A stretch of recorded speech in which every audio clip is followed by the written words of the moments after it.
Факт е дека Македонија е една од ретките држави, посткомунистички држави, постсоцијалистички држави, кај што химната и грбот не се сменети.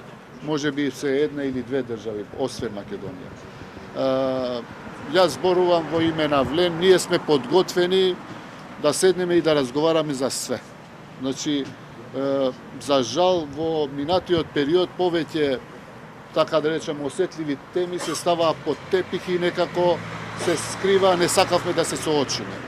Ние сме подготвени да разговараме за пакет на мерки, кои што се останати како нерешени во минатите 20-30 години и во пакет да ги решиме, зошто да не тука да биде и грбот, и химната, и 20%, и други, ако има етнички прашања, и да се фокусираме и да се концентрираме веќе на економија, антикорупција, евроинтеграција, тоа што ни се најбитни теми.